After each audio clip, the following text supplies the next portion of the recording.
Assalamualaikum warahmatullahi wabarakatuh. Hari ini kita akan belajar tentang perhitungan dosis obat pada anak. Untuk kasus-kasus bisa macam-macam ya. Ini contoh kasus ada 5, nanti teman-teman bisa mengerjakan. Kemudian kita harus paham dulu yang dimaksud dosis itu adalah berapa takaran yang dibutuhkan pasien untuk mencapai kerja yang maksimal ke pasien. Jadi misalnya dosis itu nanti ada dosis maksimal, dosis biasa, dosis minimal. Jadi nanti disesuaikan kondisi pasien itu tergantung dari terapi dokter. Jadi misalnya ini dari dokter dosis yang diberikan ke pasien A ini 50 mg per kilogram berat badan tiap 6 jam. Jadi setiap pemberian itu dia dapatnya 50 mg per kilogram berat badan. Kemudian kalau yang ini 5 mg per kilogram berat badan per 24 jam, berarti dia dalam sehari hanya diberikan 1 kali.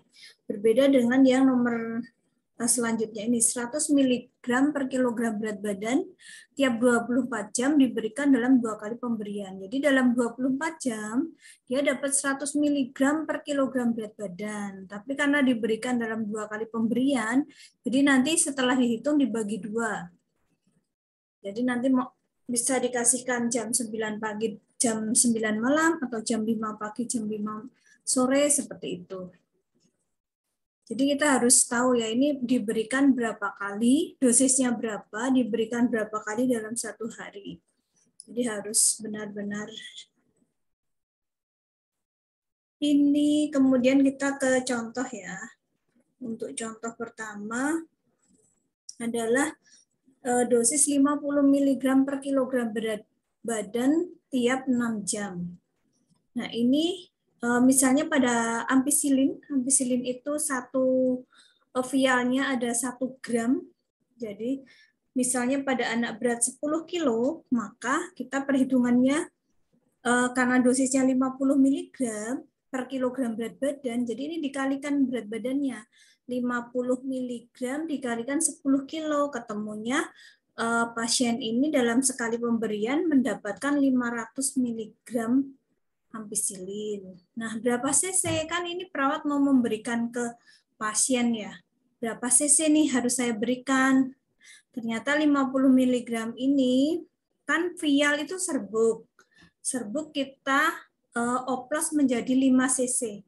Jadi dioplos menjadi 5 cc itu bukan berarti dalam 1 vial dikasih aquabides 5 cc. Nanti kalau dikasih 5 cc, ketika dicampur, diambil lagi, jadinya 5,5. Karena serbuk itu punya volume sendiri. Jadi kita nambahnya 4,5 cc, kita campur, kita cek dulu, ditarik ternyata pas 5 cc.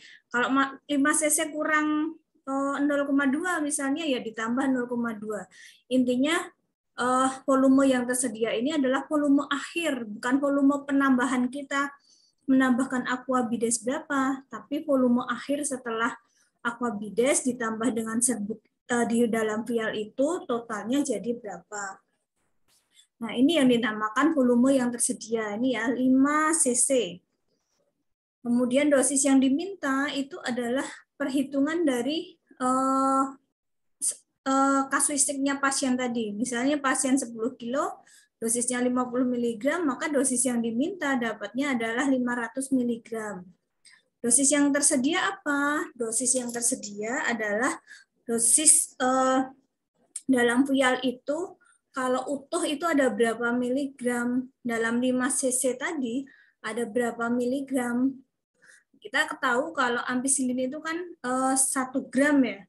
Jadi 1 gram kalau dibuat dalam miligram jadi 1000 miligram. Jadi 500 miligram dibagi dosis yang tersedia 1000 miligram dikali volume yang tersedia 5, ketemunya 2,5 cc. Jadi kita siapkan obat 2,5 cc. Kita siapkan, kita bisa ambil lebih, kita keluarkan udaranya, seperti itu. Kemudian contoh yang kedua adalah mg per kilogram berat badan tiap 24 jam pada pemberian gentamisin. Kalau gentamisin sediaannya ampul ya. Jadi dalam satu ampul itu nanti tulisannya 40 mg per cc. Isinya ada 2 cc. Jadi di satu ampul itu 2 cc, per cc-nya 40 mg. Nah, misalnya pada anak dengan berat 6 kilo, maka dosisnya tadi dikalikan berat badannya, kan 5 mg per kilogram berat badan. Jadi dikalikan 5 kali 6, ketemunya 30 mg setiap kali pemberian, karena 24 jam sekali. Berapa cc? Berapa cc-nya ini? Kita hitung. Ini ya. Jadi, dosis yang diminta berapa tadi? 30 mg dibagi dosis yang tersedia. Dalam satu ampul ada berapa miligram? 40 kali 2, karena ada 2 cc. Per 1 cc-nya 40 mg. Jadi 30 mg bagi 80 mg dikali 2, karena dalam satu ampul dosisnya jumlahnya ada 2 cc. Ketemunya 0,75 cc. Jadi kita mempersiapkannya sedikit ya, pakai spet 1 cc sebanyak 0,75 cc. Ada lagi penulisan yang dosis itu 100 mg per kilogram berat badan per 24 jam, tapi diberikan dalam tiap 12 jam, atau pemberian 2 kali pemberian. Jadi ada yang ditulis tiap 12 jam, ada yang 2 kali pemberian. Kemudian kita ketahui dulu cefotaxim itu 1 vial ada 1 gram isinya. Nah, misalnya pada anak berat 9 kilo, maka kita menghitungnya dosis dikali berat badannya. Jadi misalnya ketemu 900 mg dalam 24 jam. Karena pemberiannya setiap 12 jam atau 2 kali pemberian dalam sehari, maka dibagi 2. 900 bagi 2, ketemunya 450. Ini adalah dosis yang diminta untuk pasien X tadi ya. Kalau ini dosis obat untuk anak, kemudian yang 450 dosis yang diminta. Berapa cc? 450 mg dosis yang diminta dibagi dosis yang tersedia. Jadi di cefotaxim tadi kan dalam 1 vial 1 gram. 1 gram itu sama dengan 1000 mg. Jadi disamakan satuannya di sini.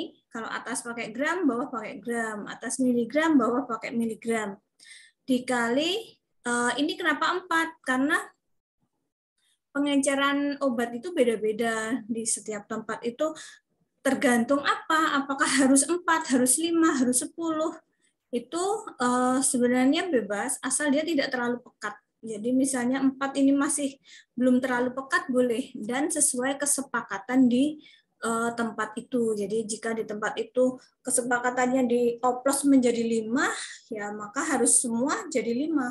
Jangan ada yang jadi 10, jadi 4, jadi 5, nanti bisa membahayakan, karena ketika yang lainnya dioplos jadi 4, yang satu ini dioplos jadi 5, nanti pemberian injeksi bisa salah dosis. Nah, misalnya di tempat ini dioplos menjadi 4, yaitu ditambahnya berarti 3,5 cc ya. Dengan larutannya dicampur jadi 4 cc. Ketemunya 1,8 cc. Jadi dalam ini dalam 1 kali pemberian pada jam tertentu diberikan 1,8 cc. Oke, sampai situ saja teman-teman. Semoga bermanfaat untuk perhitungan dosis obat ini. Semoga bisa digunakan.